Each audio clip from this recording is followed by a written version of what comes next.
March পর গাজা করে ঐক্য করছে, মার্চ পর গাজা করে ঐক্য করছে। এবং সেখানে যত বেদাতি, যত খারাপ লোক সব তো একসাথে হয়ে গেছে। যারা আপনারা স্পষ্ট কাফের বলে সেও আপনার সাথে একসাথে আছে, সেও একসাথে আছে। এইটাও ঐক্যের একটা সূত্র মনে করতেছেন আপনি। মানে আশ্চর্য জিনিস, আপনি বুঝতেই পারছেন না যে আপনাকে বিক্রি করা হচ্ছে, আপনি বিক্রি হয়ে গেছেন। আপনি বুঝেন না যে আপনি কোথায় বিক্রি হয়েছেন। খুব সস্তা দামে বিক্রি হয়েছেন আপনি। সেটা কি? আপনাকে এরকম মঞ্চে কথা বলতে দেওয়া হয়েছে, এতে আপনি বিক্রি হয়ে গেছেন। আপনার তো বিক্রি হওয়ার কথা ছিল না, আপনার তো মাবদা ছিল একটা, আপনার নীতি ছিল একটা। রাসূলুল্লাহ সাল্লাল্লাহু আলাইহি ওয়াসাল্লামকে রাষ্ট্র পরিচালনা করতে দেয়া হবে বলেছিল মক্কাতে। রাজা হবে, রাজা হবেন, সম্পদশালী বানিয়ে দেয়া হবে, সুন্দর স্ত্রীর ব্যবস্থা করে দেয়া হবে।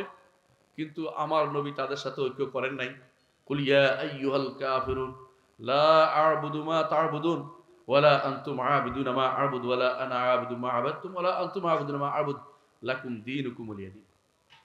যেই দিন আকীদাগত পৃথক করে দিয়েছে, আকীদাগত ফিরে আসা পর্যন্ত এখানে ঐক্যের সুযোগটা নাই। এই অন্তরের ভিন্নতা হচ্ছে বড় ভিন্নতা। মানুষের ভিতরে একই পরিবারে 10 জন ছেলে মেয়ে থাকে, সবার চরিত্র একরকম কোনো ব্যক্তি বলতে পারবে না। কিন্তু আবার ঘরেই থাকতে পারে তারা, মা তাদেরকে সবাইকে সামাল দিতে পারে। কারোর জন্য মাছ রাঁধে, কারোর জন্য তরকারি রাঁধে, কারোর জন্য গোশত রাঁধে, ভিন্ন ভিন্নভাবে খাওয়াইতে পারে। কিন্তু যে একই পরিবারে যদি কোনো এক একজন এক এক আইডিওলজির হয়, সে মুসলিমদের বিজয়ের পূর্ব শর্ত হচ্ছে ঐক্য। এর কি মানদণ্ড হতে পারে এবং সুস্পষ্ট রূপরেখা কি হতে পারে? প্রিয় ভাইরা, ঐক্য যে আমাদের দরকার এ ব্যাপারে সন্দেহ থাকা উচিত না। কোরআন এবং সুন্নাহ আমাদেরকে ঐক্য থাকতে বলেছে। ঐক্য থাকার অর্থ কি সেটা আমি ব্যাখ্যা করবো ইনশাল্লাহ, এবং ঐক্য না থাকলে কি পরিণতি সেটা ব্যাখ্যা করবো, কিভাবে ঐক্য থাকা যায় বিষয়টা নিয়ে আলোচনা করবো ইনশাল্লাহ। প্রথমে আমরা শুনি আল্লাহর নির্দেশ। আল্লাহ তাআলা বলছেন, ইয়া আইয়ুহাল্লাযীনা আমানুত্তাকুল্লাহ হাক্কা তুকাতি ওয়া লা তামুতুন্না ইল্লা ওয়া আনতুম মুসলিমুন। আপনারা প্রায় খুতবাতে এটা শুনে থাকেন এই আয়াতটি। হে ঈমানদারগণ, আল্লাহকে যথাযথ তাকওয়া অবলম্বন করো আল্লাহ, আর মুসলিম না হয়ে মারা যেও না। অর্থাৎ কেউ যদি কোনো মুসলিম হয়ে মারা যায় তার ভবিষ্যৎ ভালো, আর মুসলিম হয়ে মারা না গেলে সেই ব্যক্তি কোনোদিন জান্নাত যেতে পারবে না। মুসলিম হচ্ছে ন্যূনতম পর্যায়, যা না থাকলে কারো সুপারিশও পাবে না, জান্নাত যেতে পারবে না। আপনারা জানেন যে মুসলিম হতে হলে 3টা জিনিস লাগে। একটা হচ্ছে আল ইস্তিসলাম লিল্লাহি বিত-তাওহীদ, তাওহীদ নিয়ে আল্লাহর কাছে আত্মসমর্পণ। আর দ্বিতীয় হচ্ছে আল ইনকিয়াদ লাহু বিত-তাআহ, আনুগত্য করা, আল্লাহর আনুগত্য করা। আর 3 নম্বর হচ্ছে আল বারাআতু মিনাশ শিরকি ওয়া আহলিহি, শিরক এবং মুশরিকদের থেকে আলাদা হওয়া। শিরক এবং মুশরিকদের থেকে আলাদা হয়ে যে ব্যক্তি তাদের নীতি অবলম্বন করবে না, সে মুসলিম বিবেচিত হবে। তাওহীদ থাকবে, ইত্তেবা থাকবে, আর কাফেরদের নীতি থেকে আলাদা হব। এই 3 জিনিস যে ব্যক্তি প্রতিষ্ঠা করতে পেরেছে সে ব্যক্তি মুসলিম হয়েছে মাত্র। আর মুসলিম হওয়া আমাদের কাঙ্ক্ষিত মান নয়। আমাদের কাঙ্ক্ষিত মান হচ্ছে মুহসিন হওয়া, মুসলিম না। মুসলিমের উপরে হচ্ছে মুমিন, মুমিনের উপরে হচ্ছে মুহসিন। যাতে করে একজন মানুষ জান্নাতে যেতে হলে মুহসিনরা জান্নাতে অটোমেটিক চলে যাবে, কোথাও কোনো তাদের আটকানোর কিছু নেই।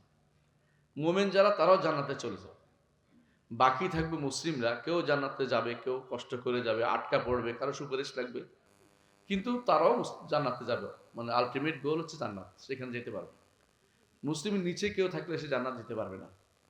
আল্লাহ তাআলা আমাদেরকে মুসলিম হতে বলেছেন কমপক্ষে। মানে এর অর্থ এই নয় যে উপরে হইতে পারবো না। মুসলিম বললে মুমিনও বোঝা, মুহসিনও বোঝা, বেশি হলে তো আরো ভালো, কোনো সমস্যা নেই।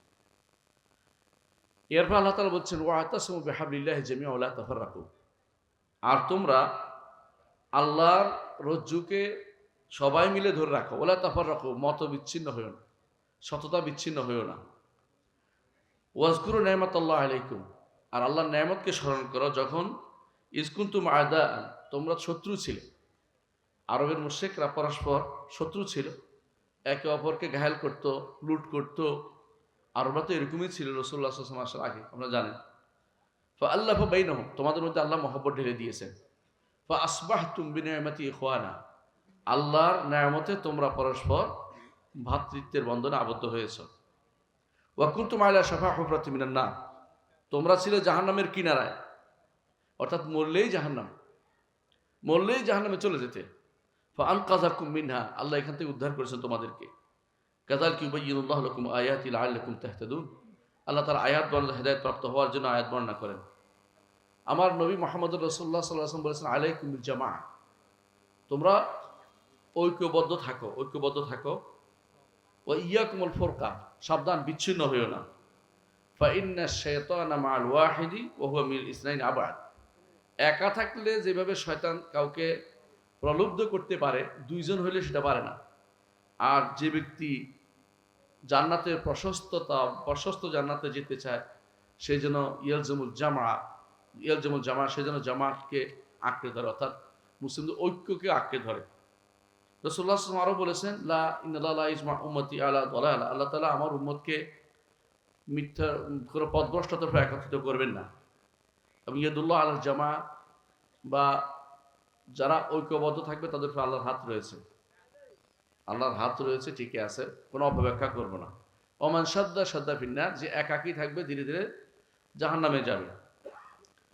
আরো বলেছেন, মান ফারাকাল জামাআতা, কেউ যদি কোনো ঐক্যবদ্ধতা ছেড়ে যায়, ফামাতা ফামিতাতুহু জাহিলিয়া, মারা গেলে তার মৃত্যুটা জাহিলিয়াতের মৃত্যু হবে। তারপর রাসূল বলেছেন 5টি জিনিসের কথা আরেকটা হাদিসে, আনা আমুরকুম বিখামসিন, আমি তোমাদেরকে 5টি জিনিস নির্দেশ দিচ্ছি। ঈসা আলাইহিস সালাতু ওয়াস সালাম বক্তব্য, আল্লাহ আমারানা বিহা, আল্লাহ আমাদেরকে বিহীন, আল্লাহ এগুলো আমার নির্দেশ দিয়েছেন। আসসাম ওয়া তাআ, শোনা এবং আনুগত্য করা। ওয়াল জিহাদ ওয়াল হিজরা ওয়াল জামাআ, জিহাদ, হিজরত এবং জামা মানে ঐক্যবদ্ধ থাকা। ফাইন্নাহু মান ফারাকাল জামাআতা কায়দা শিবরিন ফাকাদ খালা'a রিবকাতুল ইসলাম আন উনুকিহি ইল্লা আন ইয়ারজা, যে ব্যক্তি এক বিগত ইসলামের ঐক্যবদ্ধ মত থেকে আলাদা হয়ে যাবে, ইসলামের রশিকে গলা থেকে খুলে ফেলল। হাবল বলছে ওখানেও, এখানে হাবল রাসূলুল্লাহ সাল্লাল্লাহু আলাইহি ওয়াসাল্লাম রশি হিসেবে উদাহরণ দিয়েছেন। আরেকটি হাদিসে শাইখুল আলবানী বলেছেন, আল জামাত রাহমাত ওয়াল ফুরকাতু আযাব, জামাত হচ্ছে রহমত আর বিচ্ছিন্নতা হচ্ছে আযাব। শাইখুল আলবানী সহিহ তারগিব হাদিসটিকে হাসান বলেছেন। আর বিচ্ছিন্নতা নিষিদ্ধ, বিচ্ছিন্নতা অবলম্বন করা যাবে না। আল্লাহ তাআলা বলেছেন, ওয়ালা তাকুনু কাল্লাযিনা তাফাররাকু, তাদের মতো হয় না যারা বিচ্ছিন্ন হয়েছে। ওয়াখতালাফু মিন বাদি মা জাআহুল বায়িনাত, প্রমাণ আসার পরে তারা বিভিন্ন পথ অবলম্বন করেছে। ওয়া উলাইকা লাহুম আযাবুন আযীম, তাদের জন্য রয়েছে বড় শাস্তি। আরো বলেছে আল্লাহ তাআলা, ওয়ালা তাকুনু মিনাল মুশরিকিন, মুশরিকদের অন্তর্ভুক্ত হইও না। মিনাল্লাযিনা ফাররাকু দীনাহুম, দ্বীনকে তারা ভাগ বটোয়ারা করে ফেলেছে, দ্বীনকে তারা ভাগ বটোয়ারা করে ফেলেছে। ওয়া কানু শিয়া'আন, এবং দলে দলে বিভক্ত হয়েছে। কুল্লু হিজবিন বিমা লাদাইহিম ফারিহুন, যা তাদের কাছে আছে তা নিয়েই তারা খুশি। আর আল্লাহ তাআলা আরো বলেছেন, ইন্নাল্লাযিনা ফাররাকু দীনাহুম ওয়া কানু শিয়া'আন লাস্তা মিনহুম ফি শাই, যারা দ্বীনকে ভাগ বাটোয়ারা করে ফেলেছে এবং নিজেরা দলে দলে বিভক্ত হয়েছে, আপনি তাদের মধ্যে নাই। ইন্নামা আমরুহুম ইলাল্লাহ, তাদের ব্যাপারটি আল্লাহর হাতে ছেড়ে দেন। সুম্মা ইউনাব্বিউহুম বিমা কানু ইয়াফআলুন, তারা কি করছে আল্লাহ সেটা তাদেরকে সংবাদ দিবেন, শাস্তি সহ বুঝতে পারবে হাসরের দিন। আল্লাহ তাআলা আরো বলেছেন, শারা'a লাকুম মিনাদ দীনি মা ওয়াসা বিহি নূহান, শরীয়ত হিসাবে দিয়েছেন যা তিনি নূহকে দিয়েছেন, আমাদের জন্য তা দিয়েছেন। ওয়াল্লাযী আওহাইনা ইলাইকা, নবীর কাছে যা ওহী প্রেরণ করেছেন। ওয়া মা ওয়াসাইনা ইব্রাহিম মুসা ওয়া ঈসা, ইব্রাহিম, মুসা ও ঈসা, তো 5 জন উল আযমি মিনার রাসূলকে আল্লাহ তাআলা যে নির্দেশ দিয়েছেন, আমাদেরকে একই নির্দেশ, এটা কি? আন আকিমুদ্দিন ওয়া লা তাতাফাররাকু, দ্বীনকে প্রতিষ্ঠিত করো, বিচ্ছিন্ন হয়ো না। রাসূলুল্লাহ সাল্লাল্লাহু আলাইহি ওয়াসাল্লাম বলেছেন, আমার উম্মত 73 ভাগে বিভক্ত হবে। বনী ইসরাঈল 72 ভাগে বিভক্ত হয়েছে। রাসূলুল্লাহ সাল্লাল্লাহু আলাইহি ওয়াসাল্লাম আরেক বর্ণনায় আসছে, এই বর্ণনাতে শেষে আসছে, সবাই জাহান্নামে যাবে শুধু একটি ছাড়া। এই একটি কারা? মা আনা আলাইহি ওয়া আসহাবি, যার উপর আমি আছি এবং আমার সাহাবীরা আছে। তাহলে আমি ঐক্যের সূত্র বোঝার জন্য শুধু হাদিসগুলি বলছি। এরপর রাসূলুল্লাহ সাল্লাল্লাহু আলাইহি ওয়াসাল্লাম আরেক কোরআনে কারিমে আল্লাহ তাআলা বলছেন, ওমা তাফাররাকু ইল্লা মিন বাদি মা জাআহুমুল ইলম বাগিয়াম বাইনহুম, মতবিচ্ছিন্ন হয় কখন? জ্ঞান আসার পরে। জ্ঞান নাই এটা আমি বলবো না। আজকে আপনারা যাকে সাদা সম্ভাষণ জানিয়েছেন, ওনার চেয়ে বড় আলেম কিন্তু আছে, দেওবন্দ পড়ে আসছে, হাটহাজারী পড়ে আসছে, অথবা পাকিস্তানে বড় বড় মার্কাজে পড়ে আসছে, ওরা কিন্তু আলেম, অস্বীকার করতে পারবো না, ওরা আলেম, বড় আলেম এক একজন। কিন্তু আল্লাহ বলতেন যে আলেম আসার পরেও বিচ্ছিন্নতা লিপ্ত হয় তারা। বাগিয়াম বাইনাহ, সীমা লঙ্ঘন, কেউ মানার ক্ষেত্রে সীমা লঙ্ঘন, কেউ অপব্যাখ্যার ক্ষেত্রে সীমা লঙ্ঘন, কেউ শোনার ক্ষেত্রে সীমা লঙ্ঘন, কেউ ওস্তাদকে উপরে উঠাবে, মাদ্রাসাকে উপরে উঠাবে, কোরআন সুন্নাহকে উপরে উঠানো তাদের মধ্যে তেমন টেন্ডেন্সি পাওয়া যায় না। এই হচ্ছে সমস্যাটা। সমস্যাটা সবার কিছু আলেম নাই এটা আমরা বলি না, তারা আলেমই দিন, কিন্তু তারা সে আলেমটা তাকে অনেক সময় হকের পথে নিয়ে যায় না। একটু আগে শেখ আকরামুজ্জামান বিন আব্দুল সালাম যে কথাটি বলেছেন, এটা একটা পরীক্ষিত সত্য। সেটা হচ্ছে একজন মানুষ যদি কায় মনোবাক্যে আল্লাহর কাছে হেদায়েত চায়, আল্লাহ তাকে হেদায়েত দেয়। রাসূলুল্লাহ সাল্লাল্লাহু আলাইহি ওয়াসাল্লাম যখন তাহাজ্জুদের জন্য দাঁড়াতেন, আল্লাহু আকবার বলে তিনি যে দোয়াটা পড়তেন সেটা কি? আল্লাহুম্মা রাব্বা জিবরিল ওয়া মিকাইল ইসরাফিল। আল্লাহ, আপনি হচ্ছেন জিবরিলের রব, মিকাইল ও ইসরাফিলের রব, সব কিছু রব। শেষে বলেছেন ইহদিনী লিমা ইখতালাফু মিনাল হাক্কি বিইযনিকা ইন্নাকা তাহদি মান তাশাউ ইলা সিরাতিন মুস্তাকিম। তারা যে বিষয়ে মতভেদ করেছে আমাকে সঠিক পথটি দেখান। রাসূল এই দোয়াটি করেছেন। দুনিয়ার মানুষ যদি কোনো মন থেকে যদি আল্লাহর কাছে হেদায়েত চায়, আল্লাহ হেদায়েত দিবেন। কারণ রাসূলুল্লাহ সাল্লাল্লাহু আলাইহি ওয়াসাল্লাম বলেছেন, কেউ যে আল্লাহর দিকে এক বিঘত এগিয়ে আসে, আল্লাহ তার দিকে এক হাত এগিয়ে আসে। কেউ যদি কোনো তার দিকে এক হাত এগিয়ে আসেন, আল্লাহ তাআলা তার দিকে এক বেড় এগিয়ে আসেন। বেড়, দুই হাতের দুটো বেড় বোঝায়, বেড় ধরি না আমরা, বেড়। আর কেউ যদি কোনো আল্লাহর দিকে হেঁটে আসে, আল্লাহ তার দিকে আরো দ্রুত এগিয়ে আসে। এর অর্থ হচ্ছে আপনি যতটুকু আল্লাহর দিকে যাওয়ার জন্য আপনি আকাঙ্ক্ষী হবেন, আল্লাহ আপনাকে হেদায়েত দিবেন। তো দুনিয়ার মানুষের এলেম আছে কিন্তু মতভেদও লিপ্ত হয়। এলেম থাকার পরেই মতভেদে লিপ্ত হয়েছে অনেকেই। এই জন্যই সেটা আমাদের আলোচ্য বিষয় হিসেবে উল্লেখ করলাম যে আমরা অন্তর থেকে মতভেদ থেকে বেরিয়ে যাওয়ার জন্য আল্লাহর কাছে চাইব। কিন্তু মতভেদগুলি কেন হয়? অনেকগুলো কারণ আছে। এর মধ্যে হাসাদুল বাগদা। রাসূলুল্লাহ সাল্লাল্লাহু আলাইহি ওয়াসাল্লাম বলেছেন, দাব্বা ইলাইকুম দাউল উমাম, পূর্ববর্তী জাতিদের যে রোগ এটা তোমাদের মধ্যে ঢুকে গেছে। একটা হচ্ছে কি হাসাদুল বাগদা, হিংসা এবং বিদ্বেষ, এটা তোমাদের মধ্যে ঢুকে গেছে। আপনি ভালো করে যান, আপনার ভাই সালাত আদায় করে সালাত আদায় করে এবং তিনি শরীয়তের পাবন্দি মেনে চলে, তারপরেও আপনি তার মসজিদটা ভেঙে ফেলবেন। আছে না আপনাদের? এটা কি জন্য হয়েছে? হিংসা বিদ্বেষ, আর কিছুই না। জিজ্ঞাসা করে তাদের কাফের মুখস্থ বলতে পারে কাফের, কিন্তু কাফের কেন হয়েছে বলতে পারবে না। বুঝেন না? বলে দিবে কাফের কাফের কাফের কাফের, অমুক কাফের। তো কেন কাফের হইলো? দেখবেন যে যেটা দিয়ে তাদের কাফের বানাচ্ছে ওটা ইমানের একটা বড় জিনিস, এটা দিয়ে তারা কাফের বানাই ফেলতেছে। এটা হচ্ছে হাসাদ ওয়াল বাগদা, যে এরা দিন দিন বেড়ে যাচ্ছে, এর লোক বেড়ে যাচ্ছে, ভবিষ্যতে আমাদের খোরাকি বন্ধ হয়ে যাবে। এই চিন্তায় বেশিরভাগ মানুষ হিংসা বিদ্বেষ করে সহিহ আকীদা ও মানহাজ গ্রহণ করে না। আহলে হাদিসদের ঘৃণা করে, এই কারণে আর কোনো কারণ নাই। মৌলিক কারণ এটাই। আপনি ভালো করে দেখবেন সব জায়গাতেই হিংসা বিদ্বেষ যেন তাদের একটা অভ্যাসে পরিণত হয়েছে।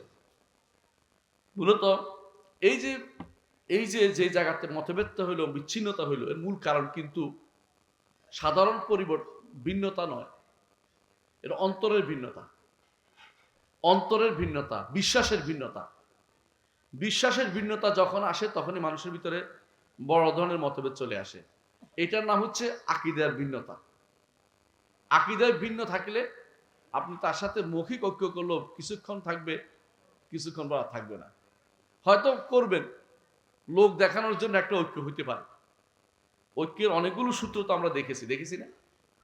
ঐক্যের অনেক সূত্রের মধ্যে একটা হচ্ছে কিছুদিন না, যখন এদেশে কিছুদিন এমন লোকে আহ্বান জানাইছে যে সারা বাংলাদেশে পতাকা উড়ানো দিয়ে ঐক্য করে ফেলছে, করছে না? পতাকা উড়াইছে না? আবার কিছুদিন দেখছেন যে মোমবাতি জ্বালাই ঐক্য করছে, সবাই মোমবাতি জ্বালান। হ্যাঁ, কিছুদিন দেখলাম যে আবার মার্চ পর গাঁজা করে ঐক্য করছে, মার্চ পর গাঁজা করে ঐক্য করছে। এবং সেখানে যত বেদাতি, যত খারাপ লোক সব একসাথে হয়ে গেছে। যারা আপনারা স্পষ্ট কাফের বলে সেও আপনার সাথে একসাথে আছে, সেও একসাথে আছে। এইটাও ঐক্যের একটা সূত্র মনে করতেছেন আপনি। মানে আশ্চর্য জিনিস, আপনি বুঝতেই পারছেন না যে আপনাকে বিক্রি করা হচ্ছে। আপনি বিক্রি হয়ে গেছেন, আপনি বুঝেন না যে আপনি কোথায় বিক্রি হয়েছেন। খুব সস্তা দামে বিক্রি হয়েছেন আপনি। সেটা কি? আপনাকে এরকম মঞ্চে কথা বলতে দেওয়া হয়েছে, এতে আপনি বিক্রি হয়ে গেছেন। আপনার তো বিক্রি হওয়ার কথা ছিল না, আপনার তো মাবদা ছিল একটা, আপনার নীতি ছিল একটা। রাসূলুল্লাহ সাল্লাল্লাহু আলাইহি ওয়াসাল্লামকে রাষ্ট্র পরিচালনা করতে দেয়া হবে বলেছিল মক্কাতে। রাজা হবেন, সম্পদশালী বানিয়ে দেয়া হবে, সুন্দর স্ত্রীর ব্যবস্থা করে দেয়া হবে। কিন্তু আমার নবী তাদের সাথে ঐক্য করেন নাই।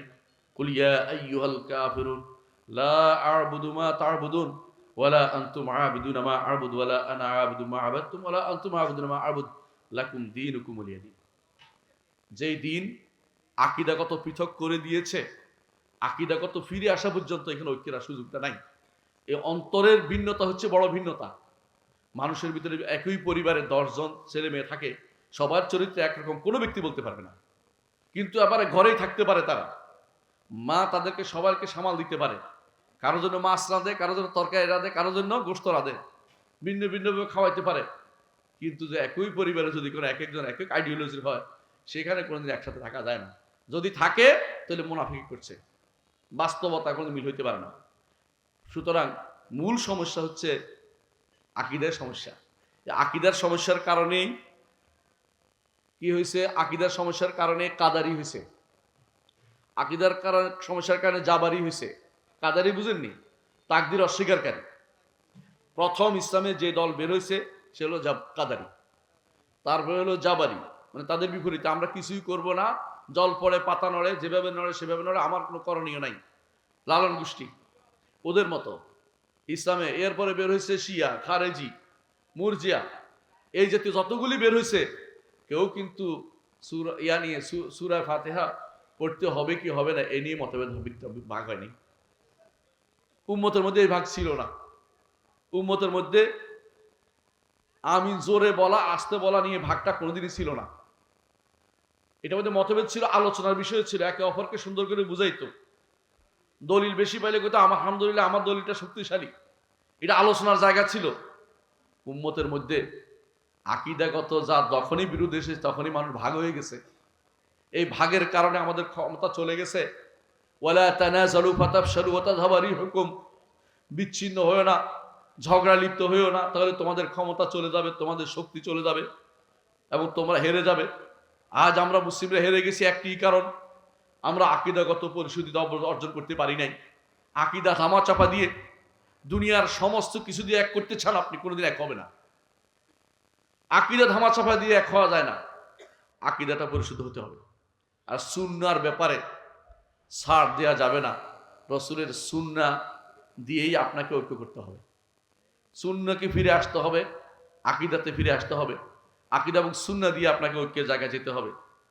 সুতরাং আগে যেভাবে মতভেদ হয়েছিল, যেই কারণে মতভেদগুলো হয়েছিল ভিন্ন ভিন্ন ভাগ, 72 ফেরকা যেই কারণে হয়েছে, সেই কোনো একটা কারণ আপনি খুঁজে পাবেন না যে এরা 72 ফেরকার মধ্যে কেউ আমিন জোরে বলছে না আস্তে বলছে নিয়ে ভাগ হয়ে গেছে, তা কিন্তু হয়নি। মাকালাতুল ফেরাক যারা লিখছে, মাকালাতুল ইসলামী লিখছেন ইমাম আবুল হাসান আশআরী, তিনি লিখছেন সবচেয়ে সুন্দর বই হচ্ছে মাকালাতুল ইসলামী ফেরাকের মধ্যে। ওনার মতো ইনসাফকারী আর কেউ লেখে নাই।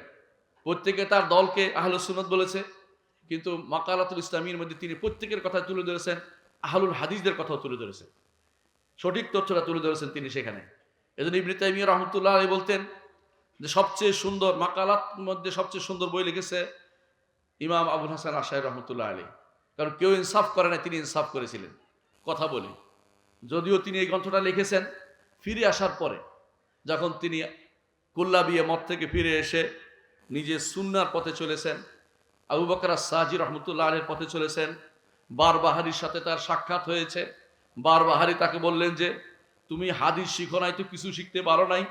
তখন তিনি হাদিস শিখতে বসে গেলেন। তারপর তিনি এই গ্রন্থটি লিখলেন। হাদিস শিখার পরে সহি আকীদা আসতে পেরেছে। এই জন্য হাদিস যে ব্যক্তি শিখবে না, সহি আকীদার ধারক কাছে যেতে পারবে না। আমরা 30 বছর 40 বছর কেউ কেউ হাদিস পড়াই, গর্ব করে 30 বছর হাদিস পড়াচ্ছে বোখারি 30 বছর পড়ার পরেও আল্লাহ তাআলা কোথায় আছে সেটা তার মাথায় আসে না। বোখারি 30 বছর পড়া ইমাম বুখারী মানহাজ জানে না। ইমাম বুখারী কিতাবুত তাওহীদ যদি কোনো কেউ একটা পরিচ্ছন্ন মন নিয়ে পড়ুক, আমি কিছু বলবো না। ইমাম বুখারী কি চায়, এত ভালোবাসেন আপনি ইমাম বুখারীকে, 30 বছর ধরে পড়াচ্ছেন, চাকরি নয় কেন বুখারী উস্তাদ হিসেবে প্রতিষ্ঠিত হতে চান। ইমাম বুখারী যে আকীদা বিশ্বাস রাখতো, যে বিশ্বাস লালন করতো, তার সাথে একাত্মতা পোষণ করেন, অপব্যাখ্যাটা করেন না। অমুকে কি বলেছে, তমুকে কি বলেছে, তা দিয়ে আপনি আল্লাহর কাছে নাজাত পাবেন না। আপনাকে কোরআন এবং সুন্নাহর অনুসরণ করে শুধুমাত্র নাজাতের ব্যবস্থা করতে হবে। এ ছিল আগেকার মতভেদ। এখনকার মতভেদ আরো ভয়াবহ। আকীদার মতভেদের পরে এখন বাড়ছে, কি বাড়ছে সেটা হচ্ছে এখন বেদাতের দিকে, বেদাত কাফেরদের মতবাদের দিকে ডাকার অতিরিক্ত জিনিসও বাড়ছে। কথা বুঝছেন কিনা? আপনি যদি আগেকার কোনো মানুষকে সরাসরি কাফেরদের মতবাদ দিকে ডাকতেন, সরাসরি আপনাকে মুরতাদ ঘোষণা করত, সরাসরি আপনাকে কাফের করত, আপনার জিন্দিক বলতো। এখন এমন একটা প্রজন্ম নিয়ে আমরা বসবাস করি, আমরা যদি বলি যে এই কাজটা আল্লাহ এবং তার রসুলের সম্পূর্ণ নীতি বিরুদ্ধ, কোরআন এবং সুন্নাহ বিরুদ্ধ, বলবো যে সন্ত্রাসী, বলবো যে অমুক দেশের কাজ করতেছে। আর কিছু না পারে, সস্তা বলি হচ্ছে ইহুদির দ্বারা, সস্তা বলি, আর কিছু নাই। আপনি কি জানেন একজন মানুষ কি ইহুদির দালাল অর্থ কি? তাকে কাফের বলা। আর কাফের বললে রাসূলুল্লাহ সাল্লাল্লাহু আলাইহি ওয়াসাল্লাম বলেছেন যে কেউ যদি কাউকে কাফের বলে, তো সে ব্যক্তি কাফের না হয়, এটা তার উপরে এসে পড়ে। এই জন্য কাউকে নির্ধারণ করে যারা কাফের বলেছে, ওদেরকে আল্লাহকে ভয় করা উচিত। আমরা এখন পর্যন্ত আলহামদুলিল্লাহ নির্দিষ্ট করে ওলামারা যতক্ষণ না বলেছে, আমরা কোনোদিন কাফের বলি না কাউকে। আমরা বলি এই কথা বললে কাফের হয়ে যায়। ব্যক্তিকে কাফের বলার ব্যাপারে শরীয়তে বিশেষ রিস্ট্রিকশন দিয়েছে।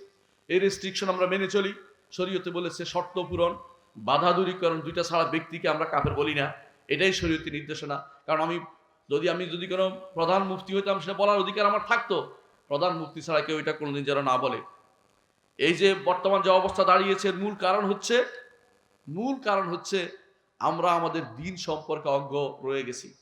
একটা বিরাট জনগোষ্ঠী তৈরি হয়েছে যারা ইমানের আরকানগুলি জানেনি। কেন এটাই আমাদের মতভেদটা তৈরি হয়েছে? তারা অনেক কিছু জানে। অনেকে দেখবেন মুখস্থ করেছে সরেজামি, কাফিয়া, নাহু, যত বই আছে সব মুখস্থ পারে। অনেকে আছে, কেউ আছে পুরা কবিতা মুখস্থ করে কবিতা পারে। একজনকে দেখলাম, তিনি মৌরিতানিয়ার এক শেখ, নাম বলতে চাচ্ছি না, আপনি বুঝবেন আপনারা। তিনি যখন এরকম ওনার একজন সাক্ষাৎকার নিচ্ছে, বলছে যে রাসূলুল্লাহ সাল্লাল্লাহু আলাইহি ওয়াসাল্লাম তো বলেছেন আমার উম্মত ৭৩ ভাগে বিভক্ত হবে, এক ভাগ হইতে সব জাহান্নামী। তিনি বললেন যে শেষের অংশটা আপাতত থাকুক, প্রথম অংশটা নিয়ে আলোচনা হোক। তো কি বললেন? ৭৩ ভাগে বিভক্ত হবে, তার বুঝাচ্ছেন যে উম্মতের মধ্যে অনেক জ্ঞানী গুণী লোক হবে, প্রত্যেকে মত দেওয়ার ক্ষমতা রাখবে। মানে এটা সম্পূর্ণ উল্টে দিছে। রাসূলুল্লাহ সাল্লাল্লাহু আলাইহি ওয়াসাল্লাম বলছে কুল্লুহুম ফিন্নার ইল্লা ওয়াহিদা। এটা যখন জিজ্ঞাসা করতে পরে বলছে কুল্লুহুম ফিন্নার ইল্লা ওয়াহিদা, বলছে এই সংসারটা দুর্বল মনে হচ্ছে আমার কাছে, ওনার কাছে দুর্বল মনে হচ্ছে। এই রকম যদি কোনো আপনি এখন অপব্যাখ্যার ডালি খুলে দেন, কোরআন হাদিস কিছুই রাখতে পারবেন না। অপব্যাখ্যা যারা চালু করেছে, এরাই আমাদের উম্মতের মধ্যে বিভক্তি শুরু করেছে। সাহাবায়ে কেরামের মধ্যে কোনো অপব্যাখ্যা ছিল না, যে যা জানতেন তা বলতেন, যা জানতেন না বলতেন। রাসূলুল্লাহ সাল্লাল্লাহু আলাইহি ওয়াসাল্লাম জীবদ্দশায় বলতেন আল্লাহ ওয়া রাসূলুহু আ'লাম। রাসূলুল্লাহ সাল্লাল্লাহু আলাইহি দুনিয়া থেকে চলে যাওয়ার পরে তারা বলতেন আমি জানি না, তোমরা অমুকের কাছে যাও, সে আরো ভালো জানে আমার থেকে, তার কাছে পাঠিয়ে দিতেন। কিন্তু আমরা অতিরিক্ত সবাই কথা বলতে চাই, আকীদা ও মানহাজ না জেনেও কথা বলি। ছোট বাচ্চাদের এত বড় পর্যন্ত পড়িয়েছেন আপনি, কিন্তু তাকে আল্লাহ সম্পর্কে জ্ঞানটা দিতে পারেন নাই। আল্লাহ সম্পর্কে যে ব্যক্তি জানে সে ব্যক্তি কিভাবে বিশুদ্ধ হইতে পারে? সম্মানিত উপস্থিতি, আমি ঐক্যের সূত্র বলবো। ঐক্যের সূত্র, 1 নম্বর সূত্র হচ্ছে আল্লাহ যা বলেছেন তা, ওয়াতাসিমু বিহাবলিল্লাহি জামিআ ওয়া লা তাফাররাকু। ওয়াতাসাম বিহাবলিল্লাহ, হাবলুল্লাহর অনেক ব্যাখ্যা করেছে অনেকে, কিন্তু এই ব্যাখ্যাটা যেটা অনেকেই করেছে আমি জানি, পরিবেশ পরিস্থিতি হাবলুল্লাহ অনেক ব্যাখ্যা হয়, কিন্তু মূল ব্যাখ্যা হচ্ছে কোরআন এবং সুন্নাহ। কোরআন এবং সুন্নাহকে আঁকড়ে ধরতে হবে, কোরআন এবং সুন্নাহকে আঁকড়ে ধরতে হবে। এই কথা বললে যারা হাদিস অস্বীকারী তারা ব্যতীত, যারা হাদিস কোরআন তারা ব্যতীত, কোরআন হাদিস মানে তারা বলে আমরাও তো কোরআন হাদিস আঁকড়ে ধরি। বেদাতি যারা আছে, এদের বর্তমানে যারা বেদাতি পথে চলে, বিশেষ করে আশারি মাতুরিদি, নাম ধরেই বললাম, এই দুই ফেরকার মধ্যে কেউ কোরআন সুন্নাহ মানে না, এটা বলে না মুখে, বলে আমরা মানি। কিন্তু সমস্যা কোথায়? কোরআন সুন্নাহকে আলা ফাহমে সালাফিল উম্মাহ মানে না, অর্থাৎ উম্মতের সালাফদের বুঝের উপর মানবে না। তারা বলবে সালাফরা নিরাপদ পথে স্থিত, বলতো না কিছু, আমরা যারা পরবর্তীরা আসছি আর বেশি জানি, আমাদের কথা বেশি গুরুত্বপূর্ণ, এজন্য তারা বেশি জানার দাবি করে বিভ্রান্তিকে প্রসার করেছে। সুতরাং 1 নম্বর কাজ হবে ইতিসাম বিহাবলিল্লাহ ওয়া তাসমু বিল্লাহ। আল্লাহ যেটা বলেছেন, আল্লাহর রজ্জুকে আঁকড়ে ধরতে হবে। কিভাবে ধরতে হবে? আলা ফাহমে সালাফিল উম্মাহ, কোরআন এবং সুন্নাহকে মানতে হবে যেভাবে সালাফরা বুঝেছে সেভাবে। আপনার মন বুঝমত দিলে হবে না। যত মানুষ দেখবেন যে দলিল দিচ্ছে বেদাতের বিরুদ্ধে, বেদাতের পক্ষে দলিল দিচ্ছে, সব কোরআন দিয়ে দলিল দিচ্ছে, বেশিরভাগই হাদিস দিয়ে দলিল দিতে পারে না। এই জন্য বেদাতীদের মধ্যে আরেকটি বড় লক্ষণ হচ্ছে তারা কি করবে? হাদিস অস্বীকার করবে। আর হাদিস হচ্ছে টু দ্য পয়েন্ট, আপনাকে জায়গা মতো আটকে দিবে। এই জন্য যখন আব্দুল্লাহ ইবনে আব্বাস রাদিয়াল্লাহু আনহু মুনাজারা করতে যাচ্ছিলেন খারেজিদের সাথে, তখন আলী রাদিয়াল্লাহু আনহু বললেন যে তুমি তো যাবে তাদের সাথে মুনাজারা করতে, শোনো তোমাকে একটা পয়েন্ট ধরিয়ে দেই। সেটা কি? কোরআন নিয়ে তাদের সাথে কোনো মুনাজারা করবে না, কারণ তারা কোরআন নিয়েই বক্তব্য দিয়েই ধ্বংসের পথে গেছে। সেটা কি? ইনিল হুকমু ইল্লা লিল্লাহ, বিচার তো আল্লাহই করবে, এই বিচার কেন অমুককে বানিয়েছে, সুতরাং সে ব্যক্তি কাফের। ওরা কোরআন দিয়ে অপব্যাখ্যা করেছে। আব্দুল্লাহ ইবনে আব্বাস বললেন আপনার আর বলার দরকার না, বুঝে গেছি কি করতে হবে। আমি রাসূলুল্লাহ সাল্লাল্লাহু আলাইহি ওয়াসাল্লামের সুন্নাহ এবং সিরা নিয়ে শুধুমাত্র তাদের সাথে আমি মুনাজারা করব। তারপর তিনি তাদের কাছে গেলেন, যাই বললেন যে তোমাদের বড় সমস্যা কোথায়? বলে যে তিনি কেন, আলী রাদিয়াল্লাহু কেন মাঝখানে সালিশ মানলেন? হুকুম তো আল্লাহ বিচার করবে। রাসূল তখন তিনি আব্দুল্লাহ ইবনে আব্বাস বললেন আচ্ছা, রাসূলুল্লাহ সাল্লাল্লাহু আলাইহি ওয়াসাল্লাম হুদায়বিয়ার সন্ধি থেকে সালিশ মানেন নাই? অনেকে তখন আকাশ থেকে পড়ছে, এটা তাদের মাথায় আসে নাই। তখন সঙ্গে সঙ্গে একটা গোষ্ঠী ফিরে এসেছে। এভাবে তিনি প্রত্যেকটা পয়েন্টে পয়েন্টে তাদের উত্তর দিলেন। রাসূলুল্লাহ সাল্লাল্লাহু আলাইহি ওয়াসাল্লাম হাদিস দিয়ে, সুন্নাহ দিয়ে, সিরা দিয়ে সবাই ফিরে আসতে বাধ্য হলো। এভাবে এই জন্য বেদাতীরা যখন দেখে যে সুন্নাহ থাকলে তাদের সমস্যা, তখন কেউ বলে সুন্নাহ মুতাওয়াতির হতে হবে, কেউ বলে সুন্নাহ মশহুর হতে হবে, কেউ বলে সুন্নাহ রাবি ফকি হতে হবে, কেউ বলে এইটা, কেউ বলে এটা, বিভিন্ন রকমের শর্ত জুড়ে দিল একটা সুন্নাহ মানার ক্ষেত্রে। আশ্চর্য হবেন, ইমাম রাজি বলে আপনি যাকে মানেন, শেষ জীবনে তওবা করে ফিরে এসেছে আকীদার উপরে, সহিহ আকীদাতে ফিরে এসেছে, তার আকসামুল্লাহ জাত গ্রন্থে বিস্তারিত লিখেছেন তিনি, কিন্তু সারাটা জীবন তিনি সুন্নাহর বিরুদ্ধে কাজ করেছেন দুর্ভাগ্যবশত। তিনি বলেছেন একটা হাদিস 10 কারণে মানা যাবে না, 10 কারণে একটা হাদিস মানা যাবে না, মানে হাদিস না মানার জন্য তার প্রচেষ্টার কোনো অভাব নেই। আমাদের সমাজেও একটা হাদিস পড়ে এরপর বলবে এই হাদিস ইয়ে হোগা, উর্দুতে তাকরিরের শেষ নাই। আমরা তো ছোটকালে উর্দুতে পড়েছিলাম, প্রথমে ফার্সি, তারপর উর্দু, তারপরে আরবি, বাংলা পড়ার সুযোগ পাইনি, এজন্য ভুল হয় মাঝে মধ্যে। তো দেখেছি এইটা না হয় এটা হবে, এইটা না হয় এটা হবে, কেন? হাদিসটা যেন সঠিক পথে কেউ আমল করতে না পারে। একটা হাদিসের, এই হাদিস তো আমাদের মাযহাবের বিরুদ্ধে গেছে না, আমাদের মাযহাবের বিরুদ্ধে যত হাদিস আছে সবগুলি ইম্মা মুআওয়াল, হয় তাবিল করা, না হয় মানসুখ, দুটোর একটা বলতে হবে। এটা কোন নীতি? সলফেসার নীতি এটা? সলফেসার একটা হাদিসের পাইলে তারা স্বর্ণ মনে করতেন, রাসূল হাদিস পেয়েছি খুশি হয়ে যেতেন।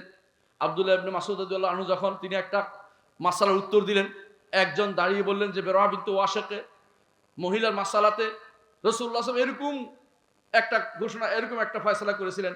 তিনি অত্যন্ত খুশি হয়ে গেলেন যে আল্লাহ তাআলা আমার বক্তব্য রাসূলুল্লাহ সাল্লাল্লাহু আলাইহি ওয়াসাল্লাম ইয়ার সাথে বিচারের সাথে মিলিয়ে দিন, আলহামদুলিল্লাহ, খুশি হলেন। আর আপনি এখন কি করবেন? আখাযাতুল ইজ্জাতু বিল ইসম, আমি অমুক বলেছি, আমি সারা দুনিয়ায় করেছি, আমার এত এত লক্ষ লক্ষ ছাত্র আছে, উনি এখন হকের পথে ফিরে আসতে পারবে না, কারণ আখাযাতুল ইজ্জাতু বিল ইসম, তার গুনার কারণে তাকে অপমান, অহংকার বসাই দিছে, অহংকার উপর বসাই দিছে। সে এখন ইজ্জতের কারণে মনে করে আমি যদি কোনো ফিরে আসি আমার অপমান হয়ে যাবে। আরে না, আল্লাহ তাআলার দ্বীনের দিকে ফিরে আসা অপমান নয়, এটা মান সম্পন্ন কাজ। আজকে যারা আলেমরা ফিরে আসছে ধীরে ধীরে, অনেকে ফিরে আসছে, আমি অনেকে চিনি আলহামদুলিল্লাহ, অনেকে ভালো বুঝে, এবং অনেকে, আমি এক জায়গায় গেছি মনে করছি এখানে বোধহয় মাইরে দিবে, দেখি যে আমার ভালোবাসার লোকও আছে, তিনি বলেন যে আপনার বক্তব্য শুনি, আমার ভালোই লাগলো, যাক। অথচ ওখানে আমার বক্তব্য শোনার মানুষ না। বুঝছি যে আল্লাহ তাআলা এর মাধ্যমে বোঝা গেল যে কিছু মানুষকে হেদায়েতের পথে নিয়ে যাচ্ছে। হক চিনার দরকার, হক মানা দরকার। কে বললো এটা বড় কথা নয়, হক যদি পান কোরআন এবং সুন্নাহর সাথে মিশে যায়, সেখানে কোনো বাড়াবাড়ি করা যাবে না। এই জন্য প্রথম কাজ হচ্ছে ইতিসাম বিল কিতাব ওয়াস সুন্নাহ আলা ফাহমি সালাফিল উম্মাহ। দ্বিতীয় অংশ মাস্ট লাগবে, সলফে সালামির ফাহাম বুঝটা আপনাকে দিতে হবে। এই আয়াতের ব্যাখ্যা কি বলেছে নতুন করে ব্যাখ্যা দাঁড় করাবেন না। কথা বলছেন কিনা? আন আকিমুদ্দিনা, দিন কায়েম করো, এর ব্যাখ্যা কত যে হয়েছে, এক একজনে এক এক রকম। কেউ গাঁটটি নিয়ে বের হয়, কেউ লাঠি নিয়ে বের হয়, কেউ রাস্তা আটকিয়ে দেয়। এগুলি কোনোটাই তো আকিমুদ্দিন অর্থ কেউ বলে নাই। একামতুস সালাত, আল্লাহ বলেছে আকিমুস সালাহ। আকিমুস সালাহর ব্যাখ্যা নিয়ে যত অপব্যাখ্যা শুরু হয়েছে। আমি একজনকে বললাম, যখন বললাম যে আচ্ছা ইবনে কাসিরটা নিয়ে আসো, ইবনে কাসির তো আর পেট্রো ডলার পায় নাই। ইবনে কাসির আর মদিনা ইউনিভার্সিটি নিতে হচ্ছে সাহাবায়ে কেরাম, রসুলের পরে সাহাবায়ে কেরাম যেটা যেরকম করেছে সেরকম করতে হবে। আপনি সবসময় সাহাবায়ে কেরামকে সামনে রাখবেন যে আমাদের এই অবস্থা যখন হয়তো সাহাবায়ে কেরাম কি করেছেন, এই অবস্থায় সাহাবায়ে কেরাম কি করেছেন, এবং যারা সাহাবায়ে কেরামের সাথে মানহাজের বিরোধ হয় তাদের সাথে ঐক্য করার কোনো সুযোগ দিবেন না। কারণ আপনি আপনার মানহাজ ছাড়বেন, সে কিন্তু তার মানহাজ ছাড়ে নাই। আপনাকে টেনে নিয়ে যাচ্ছে মার্চ ফর গাজাতে। মার্চ ফর গাজা কোন সাহাবীর আমল ছিল? হ্যাঁ, কোন সাহাবীর আমল ছিল মার্চ ফর গাজা? আপনাকে টেনে নিয়ে যাচ্ছে, আপনাকে একবার চিন্তা করার সুযোগ হয় না এটা কোন সাহাবীর আমল, এটা কোন কাজে আমি নিলাম, কেন এটা কেন নিচ্ছি? আপনি সাহাবীর আমলের বাইরে যারা আমল করবে তাদের আমলকে ফেলে দেন, উড়ে, কোনো দরকার নেই। আমাদের নবী আমাদের বলে দিয়েছেন মা আনা আলাই ওয়া আসহাবি, আমি আছি যার উপর, আমার সাহাবী আছে যেটার উপর, সেটার উপর থাকতে হবে। দ্বিতীয় নীতি হচ্ছে অবশ্যই সাহাবায়ে কেরামের প্রতিষ্ঠিত নীতির উপর থাকতে হবে। একসাথে যা একমত হয়েছে, একমত হলে, একক মত হলে যদি অন্য কিছু কেউ বিরোধিতা না করে সেটাও আপনার জন্য হুজ্জত এবং প্রমাণ হিসেবে প্রতিষ্ঠিত থাকবে। আব্দুল ইবনে ওমর রাদিয়াল্লাহু আনহু যখন ইয়াজিদের বিরুদ্ধে মদিনাবাসীরা দাঁড়িয়েছে, আব্দুল ইবনে ওমর রাদিয়াল্লাহু আনহু সবাইকে সাবধান করে, সাবধান, এই কাজটা ভালো নয়, তোমাদের বিপদ আসতে পারে। সেই বিপদ এসে মদিনাবাসীদেরকে খান খান করে দিয়েছে। মদিনাবাসীদের মৃত্যু আমরা সহ্য করতে পারি না। আমরা বলি কেন সেটা করলো ইয়াজিদ, আমরা ইয়াজিদকে এর জন্য বিশেষভাবে দোষ দেই এবং তার উপরে আমরা কোনো রহমত দোয়া করি না। এই কারণেই, কারণ হচ্ছে সে মদিনাবাসীদের খারাপ ব্যবহার করেছে। কিন্তু এই কাজটা সূত্রপাত কারা করেছিল? যারা অতিমাত্রা উৎসাহী হয়ে অতিমাত্রা সাহাবীর কথা শুনে নাই, এগিয়ে বেরিয়ে গেছে, তারাই তো কর্মটা চালু করে দিয়েছে। এটা বুঝার দরকার আছে, আলেমদের পথে থাকার দরকার আছে। 3 নম্বর কাজ হচ্ছে কোন দল এবং কোন গোষ্ঠীর ভিতরে ঢুকা যাবে না, কোন দলাদলির ভিতরে ঢুকা যাবে না। ইসলামে কোনো দলাদলি স্থান কোনোদিনই ছিল না। ইসলামে কোনো দলাদলি স্থান কোনোদিনই ছিল না। আলীর একটা দল, তারপরে মুয়াবিয়ার আরেকটা দল ছিল না।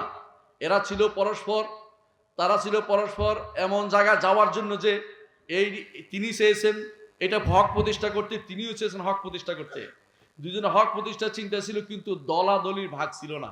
এই দল করা যে ইসলামের ভিতরে কেউ ঢুকিয়ে দিচ্ছেন, ইসলামের নীতি কোনোদিনই ছিল না। এটা পাশ্চাত্যের নীতি। 1200 বছর পর্যন্ত মুসলিমরা পৃথিবী শাসন করেছে। 1300 বছর ধরলাম, 1224 খেলাফত যতদিন ছিল, ওই সময় কি আমাদের কোনো দল ছিল? এই দলীয় ব্যানার থেকে বেরিয়ে আসতে হবে। অমুক দল তমুক দল নয়, কোরআন এবং সুন্নাহর পথ হচ্ছে আমাদের পথ। এই পথে আমাদের চলতে হবে। দলীয় কোনো ব্যানারে একসাথ হওয়া যাবে না, তাহলে আরো বাড়বে বাড়বে বাড়বে। ইসলামের সাথে আকরাম ভাই যেটা বলে মাঝে মধ্যেই, ইসলামের সাথে আগে পিছিয়ে লাগাইলে আরো সমস্যা বাড়ে। ইসলামের সাথে অমুক ইসলাম তমুক ইসলাম না লাগাই ইসলামকে নিয়ে এগিয়ে যাই। আল্লাহ আমাদের জন্য ইসলামকে দিয়েছেন। আমরা সকালবেলা বলি রাদিতু লাকুম, আল্লাহ কোরআনে বলেছেন রাদিতু লাকুমুল ইসলাম দীনা, তোমাদের জন্য ইসলামকে আমি সন্তুষ্ট চিত্তে আল্লাহ মেনে নিয়েছেন। বলি আমরা সকালে বিকালে বলি রাদিতু বিল্লাহি রাব্বান ওয়া বিল ইসলামি দীনান ওয়া বি মুহাম্মাদিন নাবিয়্যান। সুতরাং এর সাথে কিছু যুক্ত না করে ইসলাম নিয়ে এগিয়ে যাই, ইসলামের দাবিটা নিয়ে এগিয়ে যাই। ইসলাম কি চাই এটা বুঝে নেই, সেটা কি নিয়ে আমরা এগিয়ে যেতে থাকি। 4 নম্বর হচ্ছে বিশুদ্ধ আকীদার ব্যাপারে কোনো রকমের ছাড় দেওয়া যাবে না। বিশুদ্ধ আকীদা বিশুদ্ধ করার দাওয়াত নিয়ে এগিয়ে যায়। 4 নম্বর যে কাজটা করবেন, আকীদা বিশুদ্ধ দাওয়াত দিবেন। আপনি নিজের পরিবারে দিবেন, প্রত্যেকে তার অধীনস্থ লোকদের দিবেন, যে যেখানে আছে সেখানে দাওয়াতটা দিবেন যে আমি আকীদা বিশুদ্ধ করবো, তাহলে ওয়াহদাতুল ফিকির হবে, চিন্তাধারা একরকম হবে, কেউ বাইরে যাবে না। সাহাবায়ে কেরামের চিন্তাধারা একরকম ছিল, কারণ তারা আকীদার মধ্যে সাহাবায়ে কেরাম কোনো মতভেদ করে নাই। সাহাবায়ে কেরাম কোনো আকীদাতে মতভেদ এখন পর্যন্ত দেখাইতে পারে নাই। ইবনে তাইমিয়া রাহমাতুল্লাহ আলাইহি তার কিতাব ফাতাওয়াল হামাবিয়াল কুবরার মধ্যে বলেছেন যে সাহাবায়ে কেরাম বহু মাসআলাতে মতভেদ করেছে, কিন্তু আকীদাতে কোনো মতভেদ করে নাই। এটা আকীদার মাসআলাতে ঐক্যের জায়গাটা হচ্ছে আকীদা। সেখানে অবশ্যই আপনাদেরকে এই দাওয়াত দিয়ে যেতে হবে, আকীদার দাওয়াতটা দিতে হবে। 5 নম্বর হচ্ছে মৌলিক এবাদতের মাসআলাতে ঐক্য করতে হবে। মৌলিক এবাদতের মাসআলা কি? সালাত, যাকাত, সওম, হজ, এগুলিতে আমাদের একরকম হতে হবে। এগুলিতে ভিন্ন মত গ্রহণযোগ্য হবে না। এই জন্য যারা ভিন্ন মত পোষণ করে, যেমন শিয়ারা, তাদের সাথে আমাদের ঐক্য করার কোনো প্রশ্নই আসে না। কি পোষণ করে? তারা কি করে? অজু করে, পা ধোয় না। যখন আজান দেয় তখন একটা নতুন করে বানাইছে হাইয়া আলা খাইল আমল। আর যখন একামত দেয় আর সাধারণ মোহাম্মদ রাসূলুল্লাহ আলী ওলিউল্লাহ বাড়াইছে, যখন সালাত আদায় করে 3 ওয়াক্ত পড়ে, এগুলো এবাদতের কথা বললাম। আকীদার কথা বললে আপনি আশ্চর্য হবেন যে তারা 14 রকমের কুফরি করে, 14 রকমের কুফরি করে। এর অর্থ তাদের সাথে আপনি ঐক্যের চিন্তা করেন। আপনি আসলে উম্মতে মুসলিমার আসল জায়গা কোথায় ব্যথা তা বুঝতে পারেন নাই। ব্যথা না ওষুধ না দিয়ে অন্য জায়গায় ওষুধ দিয়ে বেড়াচ্ছেন। ষষ্ঠ যে কাজটি করতে হবে তা হচ্ছে যে আখলাককে পূর্ণতা দেওয়ার জন্য মুহাম্মদ রাসূলুল্লাহ সাল্লাল্লাহু আলাইহি ওয়াসাল্লামকে আল্লাহ তাআলা পাঠিয়েছেন এবং রসুল বলেছেন ইন্নামা বুইসতু লিউতাম্মিমা মাকারিমাল আখলাক। সে আখলাকের জায়গাটুকু আমাদেরকে অবশ্যই আমাদেরকে আখলাকের জায়গাটুকুতে আমাদের বেশি বেশি করতে হবে, অ্যাড্রেস করতে হবে। সেটা কি? সেটা কিছুই না, 3টে জিনিসকে মনে রাখলেই হবে। মানুষের সাথে যে আখলাক, সেটা হচ্ছে, একটা হচ্ছে যে কাফুল আদা, কাউকে কষ্ট না দেয়া। আরেকটা হচ্ছে বাজলুন নাদা, যত পারেন মানুষকে খরচ করেন। আর 3 নম্বর হচ্ছে বাশাশাতুল ওয়াজ, মানুষের সাথে হাসি মুখে কথা বলা। এই 3টে জিনিসকে আপনি কাজে রাখুন, দেখবেন যে দাওয়াতের ক্ষেত্রে আপনার বিশাল কাজ দেবে। আপনি দাওয়াত দিবেন, কিন্তু দাওয়াত কঠোরভাবে দিলে কেউ নিবে না। দাওয়াত দিবেন, হক কথাটাই নরম করেই বলে দেন, হক কথাটাই, যে এটা ছাড়া যাবে না, সুন্দর করেই বলেন। তাকে ধমক দিয়ে বললে হবে না যে আমি হক ছেড়ে কোনো দিকে যাব না, আপনিও যাবেন না, তাকে সুন্দর করে বুঝিয়ে দেন। 7 নম্বর হচ্ছে ইসলাম নিয়ে নিজেকে আত্মমর্যাদাবোধ আপনি রাখবেন যে আমার ইসলাম যথেষ্ট, কামেল, পরিপূর্ণ। বাইরের কোনো নীতি, বাইরের কোনো তন্ত্র মন্ত্র ইসলামে চলে না। ইসলামে গণতন্ত্র নেই। যত রকমের সালাকি করেন, সালাকি কাজে আসবে না। আজ থেকে 100 বছর পরে যখন ইসলাম ইনশাআল্লাহ আল্লাহ প্রতিষ্ঠা করবে, তখন যারা চালাকি করেছেন তাদের নিয়ে হাসাহাসি হয়ে যাবে। কথা বুঝেন কিনা? ইসলামের ভিতরে যারা দর্শন ঢুকিয়েছেন, এখন আমরা বুঝি যে দর্শন ইসলামে আসলে নাই, এরা জোর করে ঢুকিয়েছে। ঠিক তেমনি ভাবে গণতন্ত্র নামক তন্ত্রমন্ত্র ইসলামে নাই। অনুরূপভাবে সমাজতন্ত্র নাই। আমরা কেউ বলি গণতন্ত্র আছে, সমাজতন্ত্র নাই। সমাজতন্ত্র চলে গেছে দেখে নাই, গণতন্ত্র আছে দেখে এখন খুশি যে এটা আছে। নাউজুবিল্লাহ। ইসলাম কমপ্লিট কোড অফ লাইফ, সর্বক্ষেত্রে মানার মতো জিনিস, কোথাও কোনো কমতি নাই। রাষ্ট্র পরিচালনা করে দেখিয়েছে 1200 বছর, কোনো সমস্যা হয় নাই। এখন আপনার মনে হচ্ছে গণতন্ত্র ছাড়া কিভাবে শান্তি আসবে? আপনি ঈমান আছে কিনা আগে খেয়াল করুন। যে ব্যক্তি মনে করবে পৃথিবী অন্যদিকে চলে গেছে, এখন আগের মতো হুজুররা ঘরে বসে রয়েছে। আমি দেখলাম সালাফি কোনো আলেম এগুলি বলতেছে যে হুজুররা ঘরে থাকে, হুজুরের কোনো খবর নাই, রাষ্ট্র পরিবর্তন, দিন পরিবর্তন হয়ে গেছে। আপনি দিন পরিবর্তন, দিন সোজা করেন। আপনি আরেকজনের টাইনে সোজা করবেন কেন? নিজের ছেলে নষ্ট হলে ছেলেকে সোজা করতে হয়, আরেকজনের ছেলে আইনা বাপ ডাকাতে কার লাভ নাই। এটাতে কোনো, বুঝছেন কথাটা? নিজের ছেলেকে সোজা করেন, আরেকজনের ছেলে দিয়ে নিজে বাপ শুনে লাভ নাই, কোনো লাভ হবে না। কাফেরদের বক্তব্য দিয়ে নিজে প্রতিষ্ঠিত হওয়ার চিন্তা করার দরকার নেই। ইসলাম দিয়েই আমাকে আল্লাহ রসুল যে দোয়া করেছেন, জীবিত রাখুন ইসলাম দিয়ে, মৃত রাখুন ইসলাম দিয়ে, দাঁড়ানো অবস্থায় ইসলাম দিয়ে রাখুন, শোয়া অবস্থায়, বসা অবস্থায়, রসুল দোয়া এটা। এই সর্ব অবস্থায় ইসলাম আল্লাহ যেন আমাদেরকে রাখে। চিন্তা চেতনা ইসলাম পরিপূর্ণ, এটা মাথায় রাখতে হবে। কোন জায়গায় ত্রুটি আছে এটা আপনি দেখেন, বের করেন খুঁজে। কেন ত্রুটি আপনার হলো? ইসলামে কোনো ত্রুটি নেই। আপনার ত্রুটি হচ্ছে আপনি বুঝেননি বলে। ইসলামের কোথাও কোনো ত্রুটি নেই, ইসলাম পরিপূর্ণ। আমাদের দিনকে আল্লাহ পরিপূর্ণ না করা পর্যন্ত মুহাম্মদ রাসূলুল্লাহ সাল্লাল্লাহু আলাইহি ওয়াসাল্লামকে দুনিয়া থেকে নিয়ে যান না, এটা বিশ্বাস করতে হবে। অষ্টম যে কাজটা করতে হবে, সহি দাওয়াত দিতে হবে। ঐক্যের সূত্র হচ্ছে সহি দাওয়াত। দাওয়াত সবাই দেয়, কাদিয়ানিও দাওয়াত দেয়। কাদিয়ানি দাওয়াত দেয়, তার বিরুদ্ধে বিশাল সম্মেলন করে বলছে আমরা সম্মেলন করতে পারি, কিন্তু আমাদের যে চিত্র তা কি পরিবর্তন হয়েছে? আমরা কি মুহাম্মদ রাসূলুল্লাহ সাল্লাল্লাহু আলাইহি ওয়াসাল্লামের সব আদর্শ নিয়েছি? সেটা না নিয়ে কাদিয়ানিরা কাফের, কোনো সন্দেহ নাই, তাদের বিরুদ্ধে কথা বলার কোনো সন্দেহ নাই। কিন্তু আপনার দাওয়াতটা অবশ্যই যেন সহি ইসলামের দিকে হয়। আপনার দাওয়াতটা যেন ইমানের সহি ইমানের দিকে হয়। আপনার দাওয়াতটা যেন আমলের সহি আমলের দিকে হয়। এই 3টা জিনিস সবাই দাওয়াত দেয়, কিন্তু দাওয়াতটা যেন সহি ইসলাম, সহি ইমান এবং সহি আমলের সলের দিকে হয়।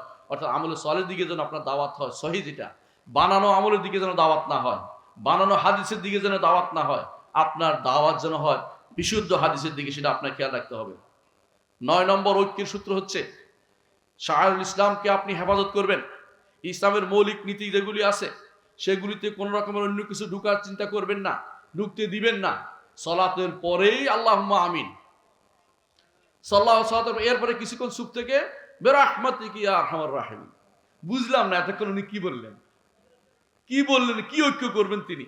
সালাতের পর রাসূল বলছেন আস্তাগফিরুল্লাহ পড়তে 3 বার, আর আপনি বলেন আল্লাহুম্মা আমিন বলে দিলেন, এবং আপনি এটা বড় মসজিদেও বলেন, আপনিও ছাড়তে পারেন নাই, তা আপনি বলে কিসের হেদায়েতের পথে আপনি মানুষকে আহ্বান জানাবেন? আপনার কি সামান্যতম সুন্নাহর প্রতি দরদ নাই? আপনি সুন্নাহর প্রতি দরদ থাকলে করতে পারতেন না? সুন্নাহ দিয়ে ঐক্য করবেন। বড় বড় শাইখুল ইসলাম, ইসলামের মৌলিক যে নিদর্শনগুলি আছে এগুলিতে কোনো রকমের ছাড় প্রবণতা যেন আপনার না থাকে। 10 নম্বর কাজ হচ্ছে বেদাত এবং শিরকের বিরুদ্ধে এবং পথভ্রষ্টতার বিরুদ্ধে পর্বত সম দাঁড়িয়ে থাকতে হবে আপনাকে। কোনো রকম বেদাতের সুযোগ দিবেন না। মজলিসে বসছেন বলেই আমিন বলতে হবে তা নয়, মজলিসে বসছেন বলেই কিছু একটা মেনে নিতে হবে তা নয়। সেখানেও আপনি আপনার বড়ত্ব দেখাবেন। আমি আপনাদেরকে মারছি না, আমার ক্ষমতা নাই, কিছু বাধা দিতে পারছি না, কিন্তু আমি এই বেদাতে অংশগ্রহণ করবো না। অনেকে মজলিসে আদব বলে আপনাকে বিপদে ফেলতে চায়, মজলিসে আদব নাম দিয়ে আপনাকে বেদাতে লিপ্ত করবে, অথবা আপনাকে বলবে আপনার বাবা করে গেছে, আপনার অমুকে করে গেছে, ওস্তাদে করে গেছে। সেগুলি আমার কাছে প্রমাণ নয়। আমার কাছে প্রমাণ হচ্ছে কোরআন এবং সুন্নাহ। তা দিয়ে আমি বেদাতের বিরুদ্ধে পর্বত সম দাঁড়িয়ে থাকতে পারলে আপনার যে ঐক্য হবে এটা হবে আসল ঐক্য। এর বাইরে বেদাতের সাথে ঐক্য করলে কিছুক্ষণ পরে সেটা ভেঙে যাবে, কারণ স্বার্থের ঐক্য কোনো বেশি দিন থাকে না। স্বার্থ চলে গেলে ঐক্য শেষ হয়ে যায়। কিছুদিনের মধ্যে আপনারা এরকম ঐক্যের খবর পাবেন। নির্বাচন শেষ হয়ে গেলে ঐক্যটা শেষ হয়ে গেছে। 11তম যেটা করবেন সেটা হচ্ছে রাসূলুল্লাহ সাল্লাল্লাহু আলাইহি ওয়াসাল্লাম ছোট বাচ্চাদের যেভাবে আকীদা এবং মানহাজের উপর বড় করতেন সেভাবে আপনি তাদেরকে বড় করুন। একটা বাচ্চাকে পিছনে বসিয়ে, 10 বছর একটা বাচ্চাকে পিছনে বসিয়ে, বাহনের পিছনে বসিয়ে রাসূলুল্লাহ সাল্লাল্লাহু আলাইহি ওয়াসাল্লাম শিক্ষা দিলেন, ইয়া গুলাম ইন্নী উআল্লিমুকা কালিমাত, প্রিয় বৎস তোমাকে কিছু কালেমা শিক্ষা দেব। কি কালেমা? ইহফাজিল্লাহ ইয়াহফাজুকা, আল্লাহর হেফাজত করো, আল্লাহ তোমার হেফাজত করবে। যখন কি চাইবে আল্লাহর কাছে চাইবে, সাহায্য চাইলে আল্লাহর কাছে চাইবে। এই যে জিনিসটা শিখিয়ে দিলেন, এটার অর্থ হচ্ছে আমাদেরকেও নতুন প্রজন্ম নিয়ে ভাবতে হবে। বিশাল প্রজন্ম আমাদের সামনে রয়েছে। এই মাদ্রাসা এরকম প্রজন্ম তৈরি করে আলহামদুলিল্লাহ, যারা সহিহ আকীদা ও মানহাজের উপর বড় হয়। যেখানে বাংলাদেশে যেখানে আহলুল হাদিসদের অথবা সালাফি আকীদার যত মাদ্রাসা আছে সেগুলিকে প্যাট্রোনাইজ করবেন, সেগুলির পথে সেগুলিতে ছাত্র পড়াবেন। যেখানে সেখানে পড়িয়ে যদি একবার বিভ্রান্তিতে লিপ্ত হতে পারে তাদেরকে বের করা অনেক কঠিন হয়ে পড়ে। যদি ঐক্য চান তাদেরকে দিয়ে আপনি আবার নতুন করে এদেশে ঐক্যের মানহাজ আপনি তৈরি করতে পারবেন। 12 নম্বর হচ্ছে, এবং শেষ কথা সেটা বলতে চাচ্ছি, আপনাকে অবশ্যই মাথায় রাখতে হবে যে ঐক্যের জন্য 2টা সাইড রয়েছে। একটা হচ্ছে ব্যক্তিগত পর্যায়ে, একটা হচ্ছে রাষ্ট্রীয় পর্যায়ে। রাষ্ট্রীয় পর্যায়ে যদি ঐক্য করতে হয় তাহলে রাষ্ট্রের কাছে অনুরোধ করতে হবে, রাষ্ট্রের লোকদের কাছে অনুরোধ করতে হবে, তাদেরকে জানাতে হবে আল্লাহর শরীয়ত বাস্তবায়নের কোনো বিকল্প নেই। আল্লাহর শরীয়ত বাস্তবায়ন সবাইকে করতে হবে। ব্যক্তিতে, সমাজে এবং রাষ্ট্রে সর্বত্র আল্লাহর শরীয়ত প্রতিষ্ঠা করলে ঐক্যের একটা সূত্র পাওয়া যাবে। আর যদি কোনো সেটা না হয়, আমরা যদি করতে না পারি, তাহলে অন্তত যেটা আমরা করতে পারি সেটা আল্লাহ তাআলা যেটা আমাদেরকে নির্দেশ দিয়েছেন, আল্লাহ তাআলা বলেছেন কু আনফুসাকুম ওয়া আহলিকুম নারা, নিজেকে বাঁচাও, পরিবারকে বাঁচাও আগুন থেকে। সুতরাং আপনার দায়িত্ব বাড়ছে, আপনি আল্লাহর শরীয়তের বাইরে চলবেন না। এভাবেই শরীয়ত যদি মেনে চলতে পারেন অবশ্যই আমাদের মধ্যে ঐক্যের সূত্র আসবে। শরীয়ত বাদ দিয়ে যদি ঐক্য কেউ করতে চায়, কেউ যদি বলে যে সমাজতন্ত্র দিয়ে ঐক্য করবে, কেউ যদি গণতন্ত্র দিয়ে ঐক্য করবে, ওই ঐক্য আমাদের দরকার নাই। ওই একটা ঐক্য আমরা চাই না। আমরা আল্লাহর বিধানে ঐক্য করতে চাই, আমরা আকীদা ও সুন্নাহয় ঐক্য করতে চাই। আল্লাহ আমাদের এই ঐক্যের জায়গাটুকু কবুল করুন এবং আমাদেরকে আকীদা ও সুন্নাতে পরিশুদ্ধ হওয়ার তৌফিক দান করুন। ওয়া আখিরু দাওয়ানা আলহামদুলিল্লাহি রাব্বিল আলামিন। আসসালামু আলাইকুম ওয়া রাহমাতুল্লাহি ওয়া বারাকাতুহু।